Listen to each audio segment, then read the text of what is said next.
Hi, this is Jason with Jason FinTips. Thank you guys for showing up today. Before we get started, I just need to do a quick little disclaimer before we get into today's topic. How much do we really need to retire? this excuse me. This content during this video is shared and provided for general education and entertainment purposes only. It is not financial, investment, tax, legal, insurance, political, or medical advice. No personal recommendations are being made. Nothing presented should be interpreted as a solicitation, endorsement, or guarantee results. Although I do hold the CFP, CLU, and ChFC designations, I am not acting as a financial advisor, fiduciary, tax advisor, tax professional, legal professional through this platform. All examples, case studies, and scenarios are hypothetical and intended to illustrate financial principles only. Viewing or engaging in this video does not create an advisor-client, fiduciary, or client relationship. Always consult your own licensed professional for advice specific to your individual needs. Our full disclosure can be seen at jasonfintips.com/legal. And with that, let's dive into today's topic. What I wanted to talk about is how much do you really need to retire? Because I've heard a lot of questions about this. There's actually a lot of different ways to calculate how much people really need to retire. And what we're going to do today is just take a look at a couple of those different ways and get a quick little overview, kind of a general overview to start out. And let's get diving into it. Retirement planning is one of the biggest milestones a lot of people are going to make. It's like, I'm going to work for my whole career. I'm going to save some money. And how long is that retirement going to be? Is it going to be 10 years, 20 years, 30 years? There's a lot of different questions in there. And how much money do you need? And a lot of people go, okay, how much do I need individually? One person's definition of retirement income is very different than someone else's. Some people picture a magic single number. Others hope that they'll just be able to survive on Social Security. The truth is, it's far more complex. There's rising life expectancies. There's healthcare inflation. There's uncertainty about pensions and benefits, and then there's Social Security questions about how much am I actually going to receive for the benefits versus promised benefits.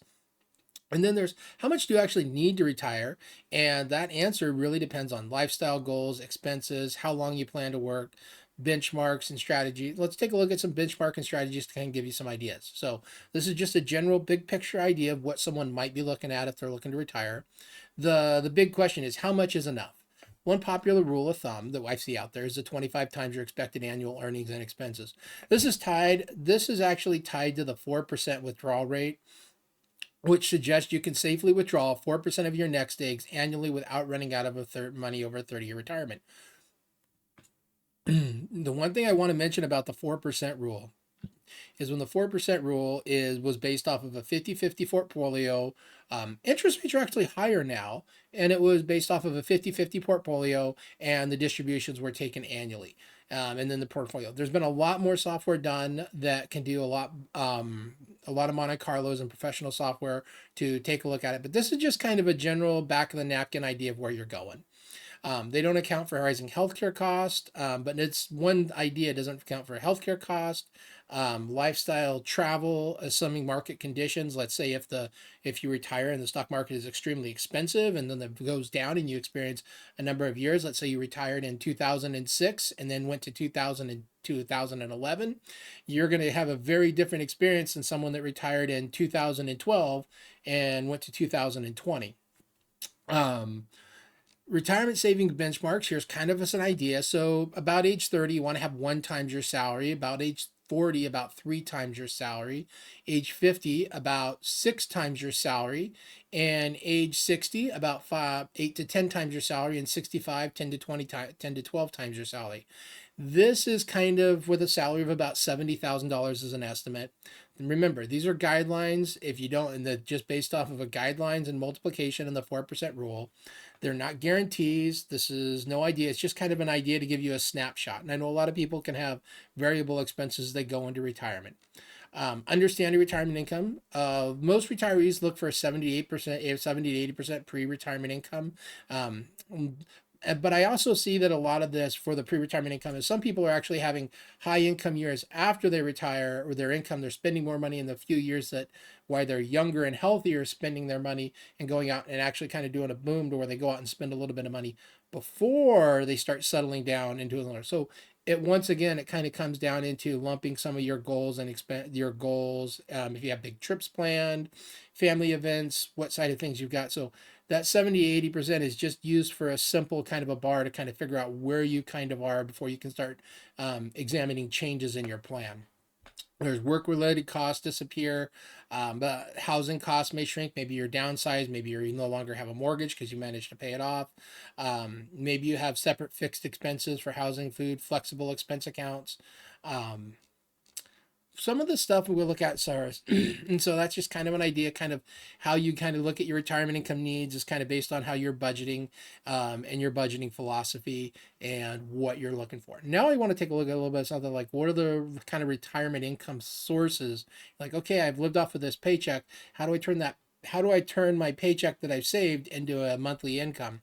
Um, Typically a lot of people end up getting you end up getting with a social security typically replaces about 30 to 40% of your pre-retirement income. Social security was never designed to be the sole thing in which you lived off of. It was designed to be one of the three legs of the stool: personal savings, government or work retirement plans, and social security.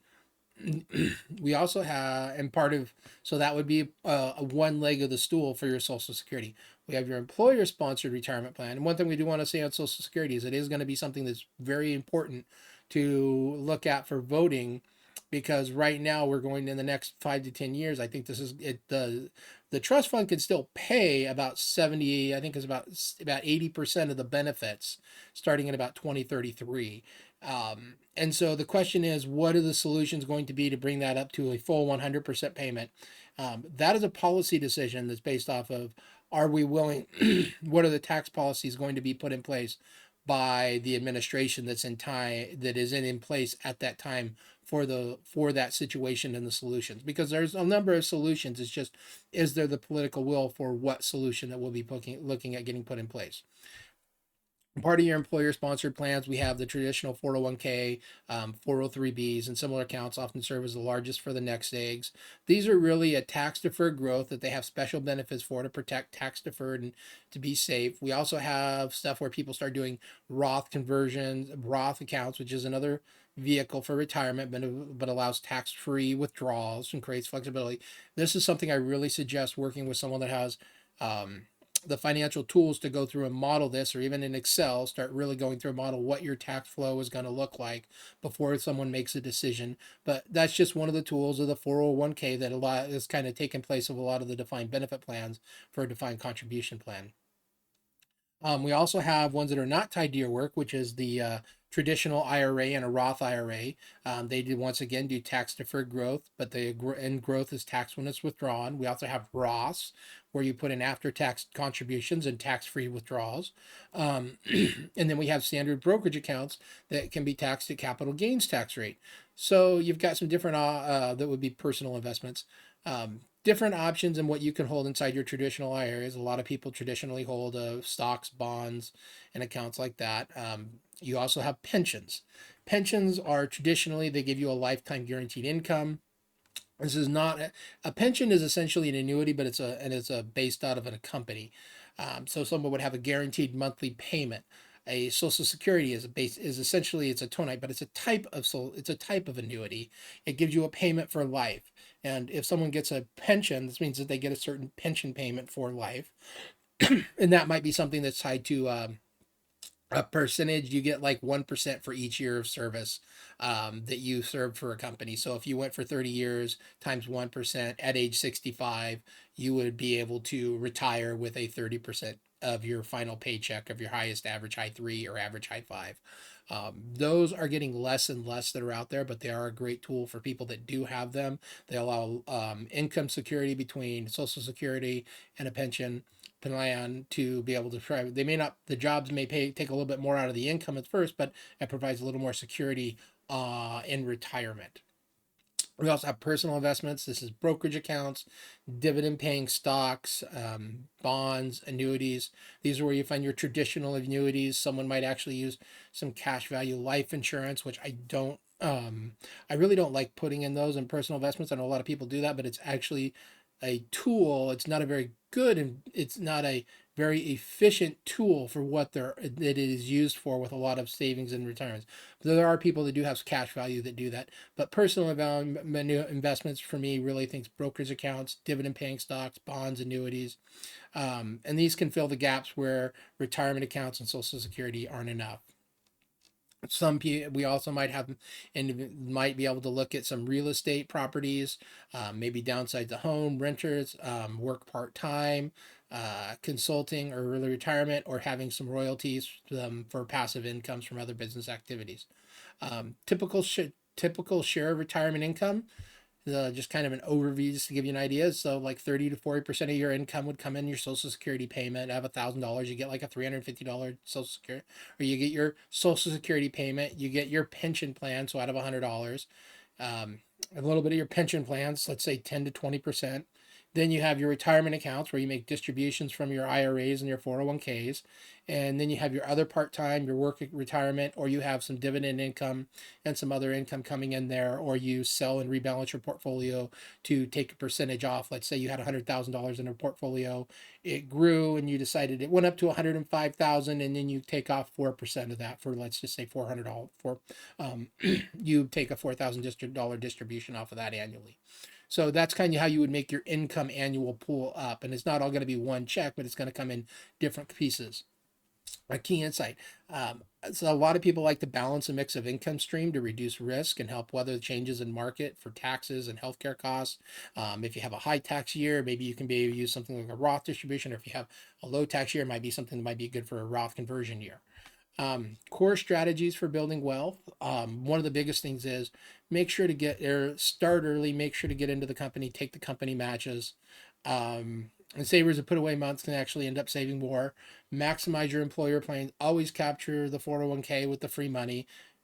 Make sure that you've got some funds and investment policy statement that fits you. Leverage your IRAs and your Roths if you don't have a 401k at work or an employer plan. If you're over 50, start to look at things like the catch-up contributions for the 401ks and the IRA. Role of Social Security typically replaces 30-40% of your pre-retirement income. Your full retirement age is between 66 and 67, depending on your birth year. And they are looking at possibly increasing the Social Security retirement age. So that's something that I think a lot of people need to pay attention to. And this is something that's going to be done at the ballot box that's going to have a huge effect on your personal long-term retirement plan for a lot of people. Especially women that have not saved enough for retirement and tend to live longer. Claiming benefits can reduce benefits by up to 30%. So a lot of the Social Security planning goes around life expectancy planning. But yes, claiming it early can reduce the expected value of the benefits. But if you don't live longer, but if you do live a long time over the life expectancy, you can actually end up earning you can get a pretty good return on strategizing with Social Security.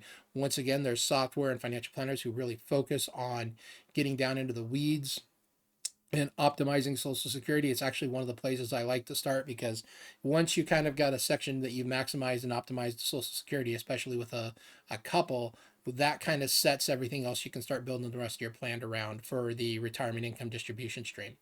We have healthcare and long-term care cost is kind of the wild card.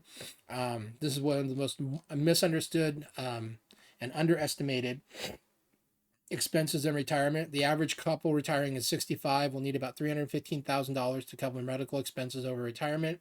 That includes Medicare premiums and out-of-care pocket costs, long-term care costs that may or may needed. And that really is the one. There's some people that have enough wealth to self-insure. There's other individuals that are probably going to have to go down to a spend down, and then there's people in the middle who might need to look at something like shifting that risk to something like a long-term care policy. And that's something, once again, that you really need to go out and get in and model in individual situations. And it's one of those things that you need to really work through with a financial professional. Personalize your retirement number. Benchmarks and averages for personal age consider lifestyle choices, location. For example, retiring in a Portland, Oregon, or San Francisco, something else is going to have a much higher cost than a small and rural town. Your longevity and family history, and I think this is one of the big ones, that longevity and family history is going to be one of the biggest ones to help drive the overall spending. They do a lot of stuff for the 4% rule, but that's based on living 30 years. Some people are going to live very long lives. Some people are not. I know we've had COVID, had expected on changes on the life expectancy. I know we're going to see some more changes on the average life expectancies. So that's where you need to really pay attention, is in the longevity planning, because it's not just for you if you're individual, but also for a spouse, to doing the joint probability survivals, which starts getting a little bit longer and is really interesting to look at. One thing to pay attention to. Withdrawal rate strategies. Just kind of a couple ones here to kind of say, the 4% is just like the kind of the baseline that a lot of people have heard about. There is also dynamic withdrawal strategies instead of fixed percentage, adjusting withdrawal based on the market performance. In strong years, you take a little more, in down years, you take a little less. Kind of like, okay, it's been a good year, we got more money to spend, it's been down. There's ones where you do the bucket type strategy, short-term and mid-term and long-term buckets. There's other ones where they do like an annuity and a guaranteed income. Use part of your nest egg to purchase an annuity that guarantees a lifetime income, and then have another part. So it's kind of a floor with an upside strategy. The withdrawal rate tables. So on $1 million portfolio, kind of here, what I want to talk about is longevity experiences. These are just kind of statistics when they kind of run the numbers. $1 million portfolio at 4% is a annual income of $40,000. Should last about 30 years. At 5%, it's about 20 to 25, and at $1 million at a 6%, 15 to 20 years. But I want to understand this has a lot of stuff. A lot of this is based on estimated returns of the stock market over the period than the sequence of returns on the events that go into the portfolios. So that's just a guide, but it kind of goes, either it can go way high or way low. And it really kind of depends on which directions it starts to go, especially in those early years. As common money mistakes to avoid, underestimating inflation. A dollar today won't be. This is one of the biggest things I think we've seen in the last 40 years is, so the nominal value of dollars has gone up, but the real income and the real value of dollars, especially the real hours working that we're actually feeling right now with a lot of younger individuals that are really, the true cost of how much that dollar will buy, or how many hours you have to work. So for example, 20 years ago, you only had to work 3 days a month to make rent. Nowadays, you got to work 2 weeks to make rent. So how much is that real income, and how much free time and disposable income are people having? And then we've all seen inflation, especially to years 2025. We've seen a lot of inflation actually been really high, where it's like, oh, something that used to just be, you're like, oh, that's cheap. All of a sudden, everything is much more expensive. So that inflation is, how am I going to protect my real purchasing power over today in 20 years? Is my $100,000 only going to be worth $50,000? Forgetting about taxes. That's the other thing is traditional IRAs and 401ks.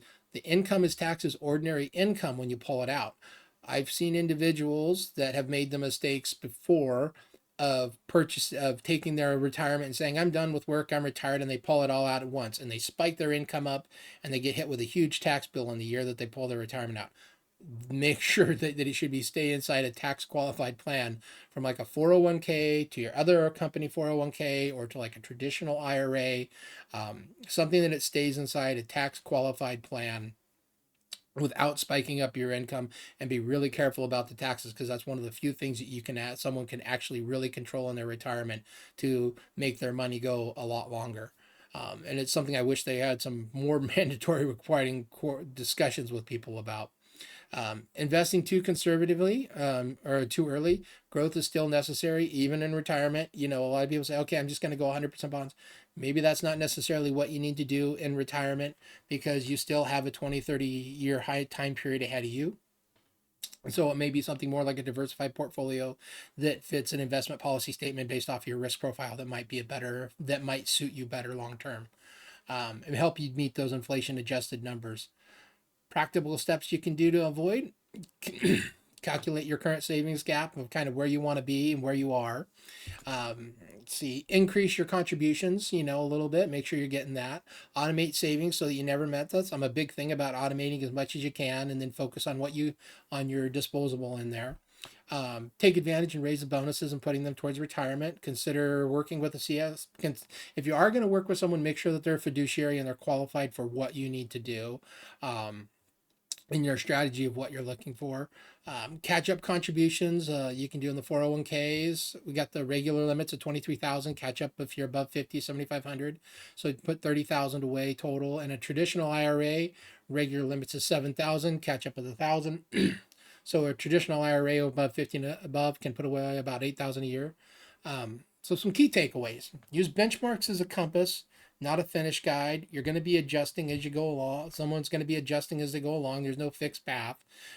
Things are going to be changed. There's going to be income plan for both income replacement, unexpected costs, healthcare, and other things. Start early, save consistently, and increase your contributions over time. So it's not just a one size number. Getting to the standard number and catching up. So it kind of depends on a lot of different things for what you think of your retirement, where you're going to live, how much you want, how long you want to work. Some people want to work longer, have more activities. Some people want to dial back a little bit.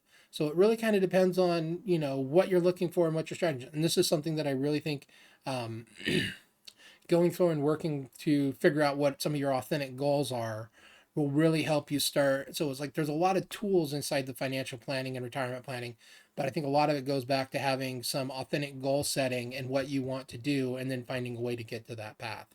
Anyway, with that, have a great day. Thanks for sitting through this, and talk to you later.